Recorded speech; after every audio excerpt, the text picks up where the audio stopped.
Je commence ici une série de TD sur le conditionnement du signal, et plus particulièrement axé sur les amplificateurs linéaires intégrés, mais pas uniquement.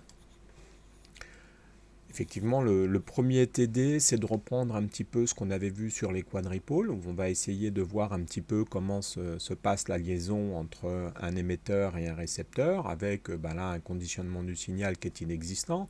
On a juste branché un fil de résistance RF entre les deux. Alors comment on peut passer de ce schéma où j'ai encore une fois un émetteur, un capteur et puis un récepteur qui va traiter mon information, j'ai traité ça avec un fil RF. Comment est-ce que je peux modéliser ça avec mon quadripôle? Donc il va falloir que je passe du schéma précédent à celui-là où je simplifie mon problème finalement avec un émetteur qui débite sur une impédance d'entrée et un autre émetteur qui débite sur une autre impédance d'entrée. Et d'un côté j'ai le capteur et de l'autre côté j'ai mon signal reçu VS2. Il s'agit donc de passer de ce montage-là, le montage que je viens de présenter, on câble avec un fil entre le récepteur et l'émetteur, et ce deuxième montage ici où on va avoir notre quadripôle qui se détermine ici. Alors il faut déterminer ZE2, l'impédance d'entrée ici. Il faut déterminer la relation entre VS1 et V2 à l'entrée du quadripôle et au générateur dans le quadripôle. Et il faut déterminer ZS2. Alors ZE2, ZE2 c'est l'impédance équivalente qu'on retrouve ici. C'est l'impédance d'entrée du capteur. Le capteur, il débite sur quoi? Mon capteur, ici, il débite sur RF plus ZE3, qui sont les deux éléments connus du système. Donc ça, c'est assez facile. Essayons de déterminer la relation entre VS1 et V2. Alors V2, c'est la tension à vide de mon signal ici. Donc c'est la tension que je retrouve ici lorsque je n'ai pas ZE3. Lorsque ZE3 n'est pas là, puisque c'est la tension à vide, ZE2. Virtuellement, je supprime ici ZE3 et je me rends compte qu'à ce moment-là, VS1 égale VS2. Donc la relation entre les deux est simple. Et pour terminer, il faut qu'on détermine ZS2. Alors ZS2, pour essayer de le déterminer, il faut regarder quel courant est débité ici et faire la division, donc VS1 qui vaut V2 divisé par, puisque l'impédance de sortie, ici je mets ça en court-circuit, je regarde le courant et je fais V2 divisé par mon courant de court-circuit. Donc je le fais ici au niveau du montage, je calcule le courant de court-circuit et je remplace par V2 que j'ai déterminé en fonction de VS1. Donc on voit bien qu'entre VS1 et j'ai RF en fait. Vous pouvez faire effectivement les petits calculs, prendre votre temps pour regarder un petit peu ce que j'ai dit. C'est pas anodin, ces petits calculs d'impédance d'entrée et d'impédance de sortie d'un montage un peu compliqué. Il y a un tas d'exercices qui traînent sur Internet si vous voulez améliorer vos compétences dans ce domaine. Bon, ce ne sont pas des compétences attendues pour les concours, donc je dis ça pour d'autres étudiants qui cherchent à travailler l'électronique. Deuxième élément qu'on trouve souvent, c'est-à-dire un pont diviseur avec deux résistances identiques pour diviser la tension par deux. C'est quelque chose qu'on peut avoir à faire. On a une tension ici qui sort d'un capteur et on ne veut que la moitié, par exemple, pour passer de 0,10 volts à 0,5 volts. Et donc on va essayer de placer notre quadripôle équivalent pour séparer nos problèmes ici. Et on va essayer de voir quelle résistance choisir. On va donner deux petits éléments sur ces résistances. Donc c'est le même problème, le schéma est ici un petit peu différent, les réflexions un poil plus compliquées, donc on va se poser la même question. Qu'est-ce qu'on veut pour ZE2? Sur quoi débite mon capteur? Il débite sur tout ça. Donc là finalement c'est R plus R en parallèle avec ZE3. Voilà, alors, c'est facile, ça, c'est jamais très compliqué de déterminer l'impédance ZE2. Ce qui est compliqué, c'est éventuellement de déterminer la relation, mais encore ça va. Ce qui est un petit peu plus subtil, c'est cette impédance de sortie. Alors l'élément suivant, c'est effectivement de trouver la relation entre les deux. Donc quelle tension je vais avoir ici entre VS1 et V2? Alors, sachant qu'encore une fois, V2 c'est la tension à vide, donc il faut que je trouve, c'est la tension en borne de R. Lorsque je n'ai pas Z3, donc la tension en borne de R, ici, c'est un pont diviseur avec d'un côté ZS1 en série avec R, et voilà. Donc je fais la formule du pont diviseur de tension, donc R sur 2R plus ZS1 fois V1 de T. Voilà ma relation entre V1 et V2 de mon modèle équivalent. Donc on voit ici un petit peu quand même, l'impédance de sortie, elle peut jouer, elle fait que finalement, j'ai pas exactement un demi. Ça dépend de mon impédance de sortie ici.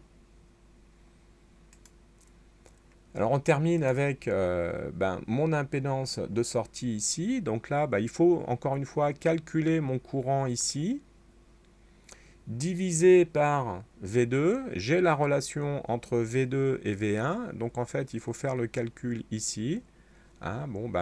Mon courant, je vois bien qu'il va être V1 divisé par R plus ZS1, c'est ça, le courant que je vais avoir ici, tout simplement. Je vais faire le calcul donc de V2 sur ce courant pour avoir l'impédance et j'ai la relation entre V2 et V1. Alors, quand je fais ce calcul, tout se simplifie très rapidement et j'obtiens ZS2 égale R plus ZS1. Alors, deux petits éléments, bien voir la première chose, c'est-à-dire que l'impédance d'entrée de mon montage ici est fortement diminuée puisque elle est équivalente à R un petit peu. Si ici Z est très grand, je vais retrouver R plus R, je vais retrouver 2R. R, a priori, si je ne veux pas trop faire tomber mon impédance d'entrée, il faut que je prenne des valeurs de résistance assez grandes pour mon pont diviseur. Si je prends des valeurs de résistance assez grandes, à ce moment-là, je vais bien avoir une relation d'un demi, et donc ZS1, parce que ici l'impédance de sortie de mon capteur va finir par être négligée, et à ce moment-là, ça vient aussi jouer correctement. Par contre, si je prends une impédance R élevée, je suis embêté sur l'impédance de sortie, c'est-à-dire qu'à ce niveau-là, je risque d'avoir des impédances qui sont à peu près équivalentes et me retrouver avec mon pont diviseur ici. Et donc ça m'interdit un petit peu de prendre une résistance élevée parce que ça me fait une impédance de sortie du montage. Donc en fait, il faut prendre des résistances suffisamment grandes, mais pas trop. En général, on choisit des résistances de l'ordre de 10 kΩ, 100 kΩ, si on a des impédances ici sur le récepteur de l'ordre du mégaohm. Mais vous voyez que, et si on prend trop petit, nos relations ici sont pas bonnes. Donc effectivement, choisir des résistances de l'ordre de kiloohm quand on fait ces calculs-là. Et on voit bien les deux contraintes.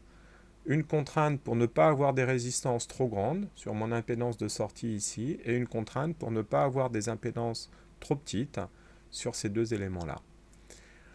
Voilà un petit peu une illustration de ce que j'ai mis en début de chapitre sur le conditionnement du signal, dont l'objectif est, je le rappelle, de réfléchir un petit peu parfois à ces histoires d'impédance d'entrée et d'impédance de sortie qui sont vraiment souvent des caractéristiques importantes lorsqu'on associe un capteur à une unité de traitement. Deuxième petit exercice, c'est de regarder l'influence du courant de polarisation. En fait, ici, il y a deux exercices. Ces deux exercices ont pour but de montrer que l'amplificateur opérationnel ou amplificateur linéaire intégré n'est pas parfait et on va regarder deux petites imperfections du montage en allant piocher dans la documentation constructeur ce que sont ces imperfections et quelle est leur influence sur nos études de montage amplificateur.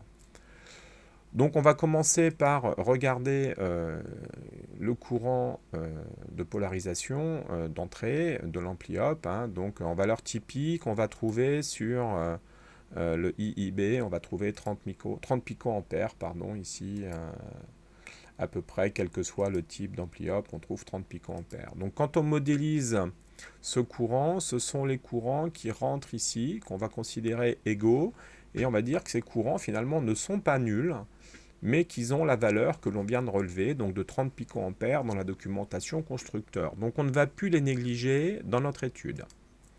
On va continuer à dire qu'epsilon vaut 0 par contre. On va donc poser un courant ici qu'on appelle I. Donc du coup, je mets le sens de ma tension en bande de R. Ça, c'est facilite toujours les choses pour faire nos lois d'émail. Je me mets en convention récepteur sur ma résistance, bien évidemment. Et donc, du coup, ici, mon courant dans R2 devient I moins IIB. Et je pose en même temps ma tension, toujours opposée au courant, sur ma résistance. Je vais faire une première maille ici, hein, je pars de 0 pour arriver à 0, et je peux écrire ici que VE égale R1I. Je pose une deuxième maille ici, alors j'essaye toujours que mes mailles, hein, elles suivent bien le circuit pour bien comprendre ce qu'on fait, et de cette maille, je tire hein, que VS finalement égale moins R2 fois I plus IB. Lorsque je prends ces deux équations et que je les travaille ensemble, j'obtiens que VS égale moins R2 sur R1 VE plus R2 IB. Alors ça me permet de voir que finalement, idéalement, hein, ma sortie c'est VS égale moins R2 sur R1 VE. J'ai donc ici un élément qui vient modifier ce résultat et qui vient créer finalement un petit décalage de tension sur ma sortie. Alors, quelle est la valeur de cette tension? Si je fais un calcul, 0,3 mV dans l'application qu'on m'a proposée ici, avec R1 égale 100 kΩ et R2 égale 10 MΩ. Alors, 0,3 mV, c'est pas énorme. Par contre, on voit que c'est directement proportionnel à R2. Alors ici, j'ai déjà une valeur assez forte de R2. Lorsque je veux atteindre 100 MΩ, si j'atteins 1 GΩ, ben je commence à être à 3 mV, 30 mV.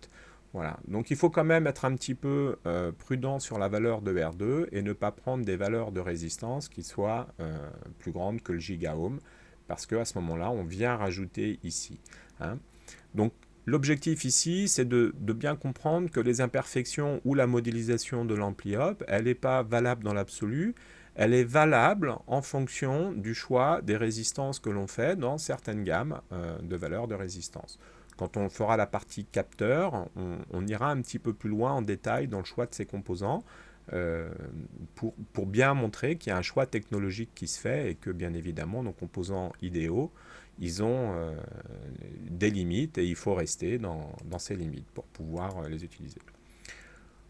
Voilà, c'est pas très compliqué tout ça. On va faire la même chose en réfléchissant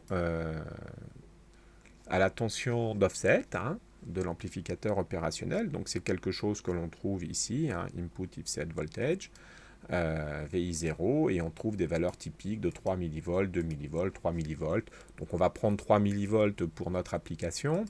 Alors pour illustrer un petit peu ce que c'est que cette tension de décalage, normalement vous avez une courbe ici qui passe par l'origine dans la caractéristique de l'amplificateur opérationnel, hein, VS en fonction de epsilon. En réalité, ben non, ça ne passe pas pile poil par l'origine, il y a un petit décalage sur la tension d'entrée et qu'on fait apparaître ici, parce qu'encore une fois, on n'arrive pas à faire des choses qui passent pile poil par 0, il y aura toujours un petit VI0.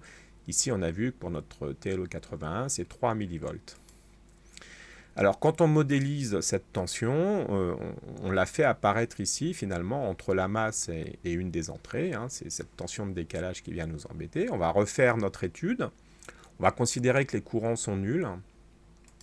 Et on va toujours considérer qu'on est dans le domaine linéaire, avec epsilon égale 0.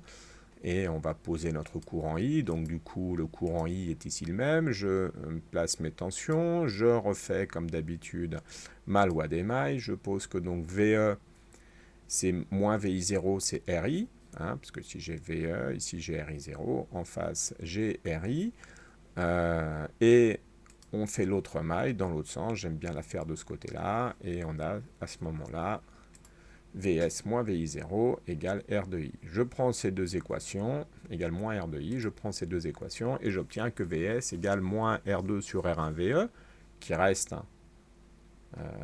le résultat de l'amplificateur idéal, et j'obtiens ici un R2 plus R1 plus un VI0. Alors dans ce cas-là, j'obtiens quand même, et c'est pas négligeable, vous voyez une tension de 0,3 volts, hein, parce que mon 3 mV se retrouve multiplié par mon gain qui est ici de 100. Alors on voit très bien que là ça limite en fait la valeur de mon gain. Si j'ai des gains élevés, si j'ai un gain de 1000 par exemple sur mon amplificateur opérationnel, eh ben, je vais avoir ici une tension d'offset de 3 volts. Alors là c'est vraiment gênant, même 0,3 volts, hein, ça commence à être une valeur élevée qu'il faut prendre en compte. Alors on trouve sur les amplificateurs opérationnels deux pattes de réglage de l'offset en fait, hein. Et ben c'est un réglage qui se fait pour tous les ampli up. Finalement, il n'y a pas de valeur prédéfinie à mettre, hein. Chaque amplificateur, dans sa dispersion de fabrication, a une valeur d'offset qui est différente. Et à ce moment-là, sur ce type de montage, on met l'entrée à 0, la sortie doit être à 0, et avec cette petite résistance ajustable qu'on a mis sur notre circuit, eh ben, on va ramener cette tension à 0. Voilà, c'est 3 petits exercices d'introduction aux amplificateurs opérationnels au conditionnement du signal. On verra un exercice beaucoup plus conséquent par la suite sur l'amplificateur d'instrumentation.